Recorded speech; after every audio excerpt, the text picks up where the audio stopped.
అందరికీ నమస్కారం. ఈరోజు మనం ఆనందం అన్న టాపిక్ తెలుసుకుందాం. ఆనందం 3 రకాలుగా ఉంటుంది. ఇది శంకరాచార్యులు వారు చెప్పింది. అందులో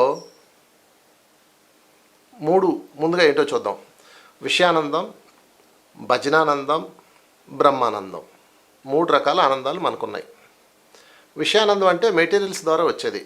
మెటీరియల్స్ అంటే మన వస్తువులు, కార్లు, బంగ్లాలు, లేకపోతే ఇంకోటి ఏదన్నా సంథింగ్ మనం ఏదైతే రకరకాల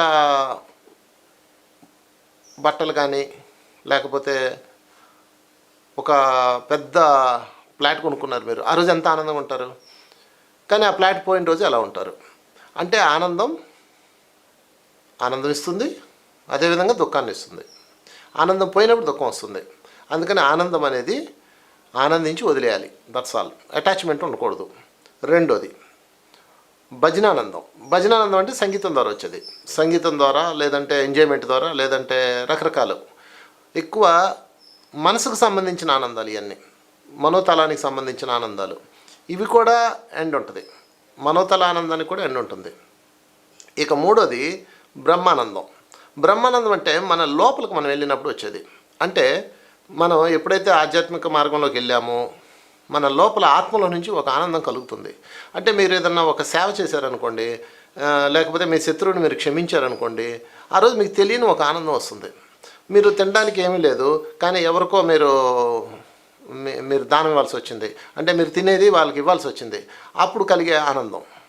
సో మొదటిది ప్రాపంచికానందం, రెండోది మనో ఆనందం, మూడోది ఆత్మానందం. ఈ 3 ఆనందాలు శంకరాచార్యులు విరచిత. ఇక 4 ఆనందం షిరిడి సాయి చెప్పారు, సచ్చిదానందం. విషయానందం, భజనానందం, బ్రహ్మానందం, సచ్చిదానందం. ఇది ఆనందం యొక్క రూపాలు. అయితే విషయానందానికి ఎండ్ ఉంది, భజనానందానికి ఎండ్ ఉంది, బ్రహ్మానందానికి ఎండ్ ఉంది. అదేంటంటే బ్రహ్మానందం ఎక్కడ ఎండ్ ఉందండి అని మీరు అనొచ్చు. మనం ఎప్పుడైతే ధ్యాన సాధనలోకి వెళ్ళామో, ఎప్పుడైతే ఆధ్యాత్మిక వ్యక్తులు అయ్యామో, మన లోపల అపారమైన శక్తి లేస్తుందో నీ ఆత్మకు మీరు కనెక్ట్ అవుతారు. కనెక్ట్ అయినప్పుడు అప్పుడు తెలియని ఆనందం వస్తుంది. కానీ మళ్ళీ అది డిస్కనెక్ట్ అయినప్పుడు, అరిషడ్ వర్గాలు అలాంటివి మనలో లేచి డిస్కనెక్ట్ అయినప్పుడు మళ్ళీ మీకు దుఃఖం వస్తుంది. అందుకే మన కథల్లో వింటాం, మన పురాణ కథల్లో శాపవత్తు మరలా భూలోకంలో జన్మించారని. వాళ్ళందరూ బ్రహ్మానందంలోకి వెళ్ళి మరలా అక్కడ అరిషడ్ వర్గాలు రావడం వల్ల తిరిగి జన్మించారు. ఇక లాస్ట్ది సచ్చిదానందం. సత్తు చిత్తు ఆనందం. సత్ అంటే సత్యములో, చిత్ అంటే సదా ఆ చిత్తంలో, అంటే ఎప్పుడు సత్యములో జీవిస్తూ ఉండేవాడిది సచ్చిదానందం. ఇతరులు ఎప్పుడైతే ఆనందం పొందుతారో ఆనందాన్ని మీరు చూసి ఆనందించిన రోజున వచ్చే దాని పేరు సచ్చిదానందం. అంటే ఫర్ ఎగ్జాంపుల్ మరలా చూద్దాం. వస్తువు ద్వారా పొందుతారు మీరు ఆనందం, సంగీతం ద్వారా లేకపోతే మీ పిల్లలు ప్రయోజకులు అవడం ద్వారా పొందుతారు, రెండోది భజనానందం. మూడోది బ్రహ్మానందం. ధ్యాన సాధనలో కానీ లేకపోతే మీరు మీ ఆత్మకు నచ్చిన పని చేసినప్పుడు కానీ పొందేదాని పేరు బ్రహ్మానందం. మీ లోపలికి మీరు వెళ్ళి పొందే ఆనందం పేరు బ్రహ్మానందం. ఈ 3 సెల్ఫ్, మీకు సెల్ఫ్ సంబంధించి. ఇది శరీరానికి, ఇది మనసుకి, ఇది ఆత్మకి, ఇది పూర్ణాత్మకి. అంటే మీ లోపల ఉన్న పరమాత్ముడు పొందే ఆనందం. అంటే మీరు ఇతరులకు సహాయం చేసినప్పుడు వాళ్ళు ఆనందం పొందుతుంటే వాళ్ళ కళ్ళల్లో ఆనందం చూసి మీరు ఆనందించడాన్నే సచ్చిదానందం అంటారు. అందుకే షిరిడి సాయిని సచ్చిదానంద సమర్థ సద్గురు సాయినాథ్ మహారాజ్ అంటారు. ఆయన ఇతరులకు ఆనందం ఇచ్చి వాళ్ళు ఆనందిస్తుంటే ఆయన ఆనందించేవాడు. ఫర్ ఎగ్జాంపుల్ ఒక కుక్క ఆకలితో ఉన్నది, బాబా కూడా ఆకలితో ఉన్నాడు. ఆ రొట్టె తినబోతుంటే ఆయనకి ఎదురుగా కుక్క కనపడింది. ఇంకా మరో ఆలోచన లేకుండా ఆ ప్లేట్ తీసుకెళ్ళి దాని ముందు పెట్టాడు. అది ఆనందంతో తింటూ ఆయన మధ్యలో ఆయన వెంక చూస్తున్నప్పుడు దాని ఆనందాన్ని చూసి ఆయన ఆనందించేవాడు. ఇది అత్యంత అద్భుతమైనది. అందరం కూడా సచ్చిదానందమూర్తులం కావాలి. ఇది షిరిడి సాయి లాంటి గ్రేట్ మాస్టర్స్ ఇచ్చిన సందేశం. మనం కూడా సచ్చిదానందం పొందాలి. అంటే మన ద్వారా ఇతరుల ఆనందం పొంది, అది భజనానందం అవ్వచ్చు, విషయానందం అవ్వచ్చు, బ్రహ్మానందం అవ్వచ్చు. మన ద్వారా ఇతరులు ఈ 3 ఆనందాల్లో ఉన్నప్పుడు వాళ్ళ కళ్ళలో మెరిసిన ఆనందాన్ని చూసి మనం తృప్తి చెందడమే సచ్చిదానందం. సో ఆనందాలకు ఫైనల్ పరాకాష్ట ఏంటయ్యా అంటే సచ్చిదానందం. సో మై డియర్ ఫ్రెండ్స్, 4 రకాల ఆనందాలు మనం తెలుసుకున్నాం. విషయానందం, భజనానందం, బ్రహ్మానందం, సచ్చిదానందం. విషయానందమేమో శరీరానికి సంబంధించింది, భజనానందమేమో మనసుకు సంబంధించింది, బ్రహ్మానందమేమో ఆత్మకు సంబంధించింది, సచ్చిదానందమేమో పూర్ణాత్మకు సంబంధించింది, అంటే పరమాత్మకు సంబంధించింది. అన్నిటికన్నా డేంజరు ఇదిగో విషయానందం. దీని గురించి తెలుసుకోవాలంటే ఒక చిన్న కథ చెప్తా మీకు. పార్వతీమాతకి ఒక అద్భుతమైన నగరంలో జీవించాలని కోరిక కలిగింది. పరమేశ్వరుడి దగ్గర ఆ కోరిక విన్నవించుకుందామే. అప్పుడు ఆయన అన్నారు, నువ్వు జగన్మాతవి, అందరిళ్లలో ఉండేది నువ్వే కదా, నీకు మళ్ళీ ప్రత్యేకంగా ఇల్లు ఎందుకు అని చెప్పేసి ఆయన అంటారు.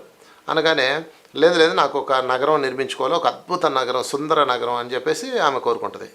సరే అని చెప్పేసి ఆయన దేవశిల్పిని పిలిపించి ఆ నగరాన్ని నిర్మిస్తాడు.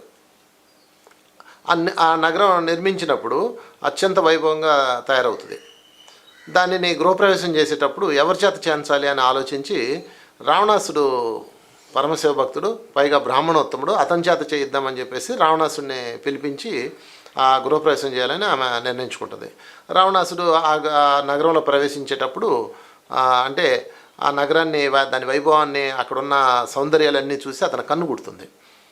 అప్పుడు ఫైనల్గా గృహప్రవేశం శాస్త్రోక్తంగా చేయించిన తర్వాత ఏం కావాలో కోరుకోను ఆయన అని చెప్పి అమ్మ అడిగినప్పుడు నాకు ఈ నగరాన్ని ఇచ్చేయమ్మా అని కోరుకుంటాడు.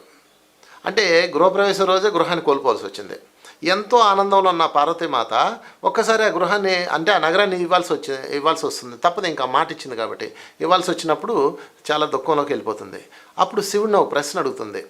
అదంతా అయిపోయిన తర్వాత శివుడిని, మహాదేవ ఏంటి ఎందుకు నేను దుఃఖంలో ఉన్నానంటే అప్పుడు ఆయన చెప్తాడనమాట, ఎవరైతే విషయానందాన్ని అనుభవిస్తారో దాన్ని అనుభవించి విడిచిపెట్టేయాలి, ఎప్పుడైతే అది సొంతం చేసుకోవాలనుకుంటారో వాళ్ళ దుఃఖానికి హేతు అవుతారని ఈ కథ ద్వారా పార్వతీ పరమేశ్వరులు మనకి తెలియజెప్పారు ఈ సందేశాన్ని. అంటే ఇక్కడ మనం గుర్తుపెట్టుకోవాల్సింది ఏంటంటే, మీరు ఎటువంటి మెటీరియల్ ప్రపంచంలో ఆనందించండి, అది తప్పు కాదు, వస్తు ప్రపంచాన్ని ఆనందించండి, అది తప్పు కాదు, కానీ అది నాది కాదు అన్న భావనలో ఉండాలి. దాన్ని మనం ఆనందించేసి విడిచిపెట్టాలన్న భావనలో ఉంటే అప్పుడు మనం విషయానందం పట్ల దుఃఖంలో ఉండము. ఇక రెండు, భజనానందం అంటే మనసుకు సంబంధించింది. అది సంగీతం అవ్వచ్చు, లేకపోతే హ్యూమన్ రిలేషన్స్ అవ్వచ్చు. చూడండి, ఒక తల్లి ఒక బిడ్డని పెంచి పెద్ద చేస్తుంది. వాడు పెద్ద అయిన తర్వాత ఆటోమేటిక్గా తన జీవితాన్ని, కొత్త జీవితం ఎత్తుక్కుంటాడు. ఈ తల్లి అనుకున్నట్టు వాడు ఉండడు కాబట్టి ఆ తల్లికి దుఃఖం వస్తుంది. కనుక అటాచ్మెంట్స్ కూడా, హ్యూమన్ రిలేషన్స్లో కూడా మనం అటాచ్మెంట్స్లో ఉండకూడదు. వాళ్ళతో ఆ కర్మరుణం ఎంతవరకు ఉందో, వాళ్ళతో ఎంతవరకు మనం ట్రావెల్ చేస్తామో అంతవరకే ఉండాలి, తర్వాత డిటాచ్ అయిపోవాలి. సో డిటాచ్మెంట్ ఇక్కడ కూడా వర్తిస్తుంది. ఇక మూడోది అత్యంత ముఖ్యమైనది బ్రహ్మానందం. అంటే మన లోపలికి మనం వెళ్ళినప్పుడు కలిగేది. అంటే దీనికి అంతం లేదా అంటే దీనికి కూడా ఎండ్ ఉంటుంది. ఎందుకంటే బ్రహ్మానందాన్ని పొంది ఎంతో ఉన్నతమైన స్థితికి వెళ్ళి మళ్ళీ శాపాలు పొంది భూమి మీదకి వచ్చిన యోగులు చాలామంది ఉన్నారు. అంటే ఈ బ్రహ్మానందాన్ని నిరంతరంలో ఉండాలి అంటే దానిని మనం నిరంతరం ఎరుకుతో, అవేర్నెస్తో ఉండాలి. ఎటువంటి అరిషడ్ వర్గాల్లో లోను కాకుండా ఉండగలగాలి. సో మొదట ఆనందం ఎండ్ ఉంది, రెండో ఆనందానికి ఎండ్ ఉంది, మూడో ఆనందానికి కూడా ఎండ్ ఉంది. ఇక నాలుగు ఆనందం సచ్చిదానందం అంటే పరమాత్మకు సంబంధించింది. అది కూడా మన లోపలే ఉంటుంది. ఎప్పుడైతే మనం కోరుకున్నది ఎదుటివారిని మనలాగా భావించి వాళ్ళకి సహాయపడతామో, వాళ్ళు ఆనందిస్తున్నప్పుడు వాళ్ళ కళ్ళలో ఆనందం చూసి మనం ఆనందిస్తామో, అప్పుడు కలిగే ఆనందం పేరే సచ్చిదానందం. ఇది అత్యంత శాశ్వతమైనది, పరమాత్మతో సమానమైనది.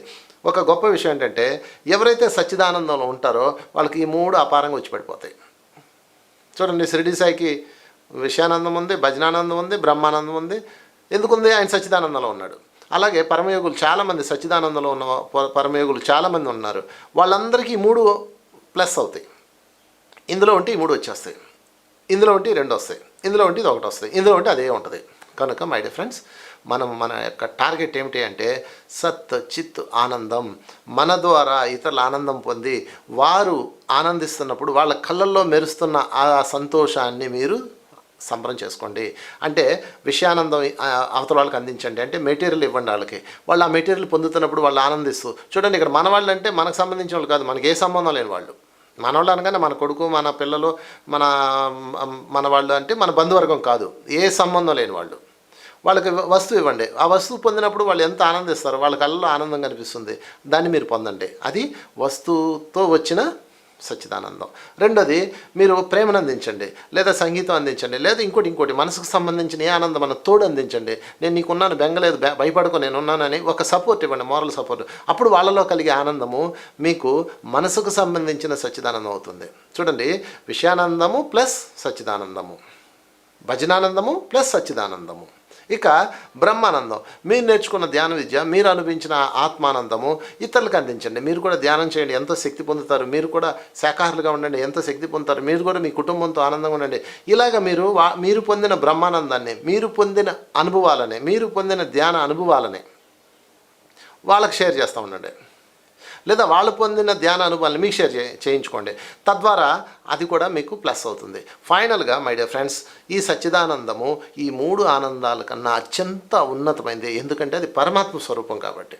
సో మనందరం ఈ సచ్చిదానందంలో వెలిసిల్లాలని కోరుకుంటూ థ్యాంక్ యూ వెరీ మచ్.